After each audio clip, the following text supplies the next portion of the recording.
Hi අද මම ඔයාලට කියලා දෙනවා මේ විදියට කඩේ රසටම ගෙදරදී කොහොමද මාෂ්මෙලෝස් හදාගන්නේ කියලා. ඒ වගේම පුළුන් වගේ රසට හදාගන්න විදිය අද මම ඔයාලට කියලා දෙනවා. එහෙනම් ඉතින් එන්නකෝ මගෙත් එක්ක අද අපි මේ මාෂ්මෙලෝස් රෙසිපි එක හදලම බලමු. ඊට මුලින්ම ඕන වෙනවා ජෙලටින්. මම මෙතන ජෙලටින් ග්‍රෑම් 30ක් අරගෙන තියෙනවා. ඊට පස්සේ අපිට ඕන වෙනවා සීනි. මම මෙතන සීනි ග්‍රෑම් 250ක් අරගෙන තියෙනවා. ජෙලටින් ග්‍රෑම් 30ට සීනි ග්‍රෑම් 250ක් ඕන වෙනවා. ඊට පස්සේ අපිට ඕන වෙනවා අයිසින් සුගර්. මම අයිසින් සුගර් හදන වීඩියෝ එක දාලා තියෙනවා. එහෙම නැත්නම් ඔයාලට සීනි ටිකක් උඩු කරලා ගන්නත් පුළුවන්. ඒත් නැත්නම් කෝන් පිටි ටිකක් එකතු කරගන්න පුළුවන්. ඊට පස්සේ අපිට ඕන වෙනවා කලරින්. මම මෙතන රෝස පාට කලර් එක තමයි අරගෙන තියෙන්නේ. ඕගොල්ලොන්ට කැමති කලර් එකක් පාවිච්චි කරන්න පුළුවන්. පස්සේ අපිට ඕන වෙනවා මේ විදියට සාමාන්‍යයෙන් ටිකක් සාමාන්‍ය ප්‍රමාණයේ ප්ලාස්ටික් භාජනයක්. ඕගොල්ලෝ ඊට පස්සේ මම මේ ප්ලාස්ටික් භාජනයට පොල් තෙල් චුට්ටක් මේ විදියට එකතු කරගන්නවා. මම මේ ප්ලාස්ටික් භාජනයට මේ විදියට පොල් තෙල් දාගත්තේ අපේ මාෂ්මෙලෝස් එක ගලව ගන්න ලේසි වෙන නිසා. ඊට පස්සේ මම මේ විදියට පොල් තෙල් ටික පොඩ්ඩක් මේ විදියට හොඳට අතින් ගා ගන්නවා මේ භාජනේ. පස්සේ මම ජෙලටින් එකට එකතු කරගන්නවා වතුර කෝප්ප භාගයක් වගේ. රස්නේ වතුර තමයි අපි එකතු කරගන්න ඕනේ. ඒ එකතු කරලා අපි හොඳට මේ විදියට කැට හිටින්න නැති වෙන්න ජෙලටින් එක හොඳට කලවම් කරගන්න ඕනේ.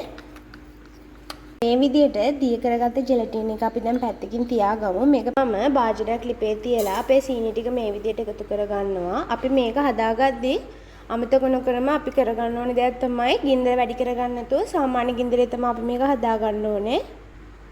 වතුර කෝප්ප භාගයකුත් අපි එකතු කරගමු. අපි දැන් මේ සුගර් සිරප් එක හදාගමු. මම ඔයගොල්ලන්ට පදම පෙන්නන්නම්. ඔන්න ඉතින් දැන් මම අපේ සුගර් සිරප් එක හදාගෙන ඉවරයි. මෙන්න මේ විදිහට තමයි අපේ සුගර් සිරප් එකේ පදම එන්න ඕනේ. මෙන්න මේ විදිහට.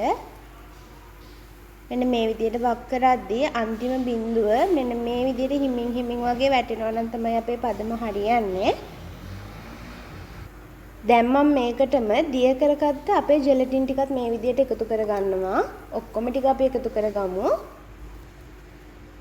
ඒ එකතු කරලා අපි හොඳට කලවම් කරගන්න ඕනේ. ඒ කියන්නේ මේක තව ටිකක් රත් වෙනකම් බුබුලු දානකම් වගේ අපි මේ විදිහට කලවම් කර කර ලිපේ චූටි වෙලාවක් තියාගමු.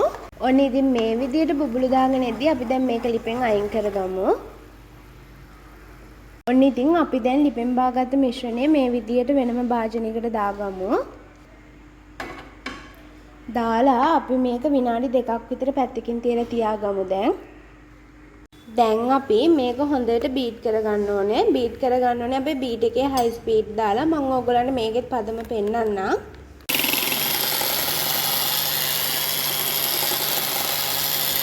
ඔන්න අපේ වැඩේ දැන් ඉවරයි. මෙන්න මේක තමයි අපේ පදම වෙන්න ඕනේ. මෙන්න මේ විදිහට තමයි අපේ පදම තියෙන්න ඕනේ අපේ මාෂ්මෙලෝස් එකේ. මම අපේ ඔයිල් දාගත්ත භාජනය අරගෙන ඒකට අපි දිය කරගත්ත මාෂ්මෙලෝස් මිශ්‍රණයෙන් චුට්ටක් විතර මේ විදිහට හොඳට මේ විදිහට දාගන්නවා. ඊසේ ඉතුරුන ටිකට අපි රෝස පාට එකෙන් කලරින් බිඳුවක් වගේ මේ විදිහට දාගමු. දාලා ඒක හොඳට කලවම් කරගමු අපි. දැන් අපි පාට කරගත්ත මාෂ්මෙලෝස් එක මෙන්න මේ විදිහට අපි මේ විදිහට එකතු කරගමු.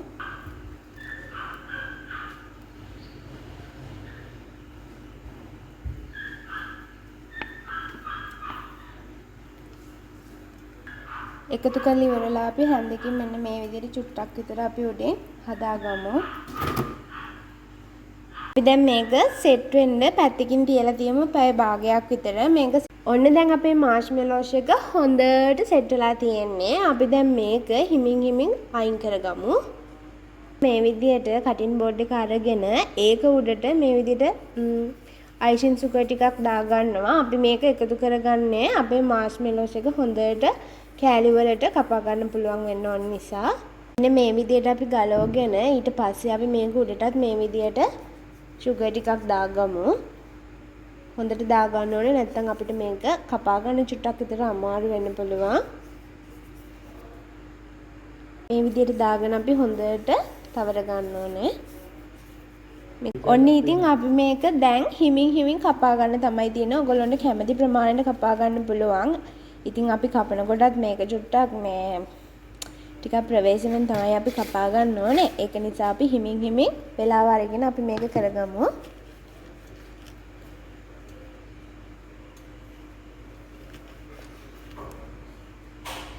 අපි දැන් මෙහෙම දිග අතට කපා ගත්තට පස්සේ අපි මේ විදිහට අයිසින් සුගර් ටිකක් මේ විදිහට එකතු කරගමු. මේ විදිහට එකතු කරලා අපි මේක අපිට ඕන හැඩයකට මෙන්න මේ විදිහට දැන් කපා ගන්න තමයි තියෙන්නේ. අපි ඔන්න ඉතින් මේ ඔයාලා දකින්නේ මගේ මාෂ්මෙලොස් වල අවසානය. ඉතින් මේ විදිහට තමයි මාෂ්මෙලොස් හදාගන්නේ. ඉතින් අපි හිතනවට වඩා ගොඩාක් ලේසියෙන් අපිට මේක හදා ගන්න පුළුවන්. ඒ වගේම කඩේ රසටම අපිට මේක හදා ගන්න පුළුවන්. ඒ වගේම හරිම සොෆ්ට් එකට හදා ගන්න පුළුවන්. ඉතින් ඕගොල්ලොත් අනිත් දවසේ කඩෙන් ගන්නේ නැතුව ගෙදරදීම මේ විදිහට මාෂ්මෙලොස් හදලා බලන්නකෝ වෙනස කොහොමද කියලා.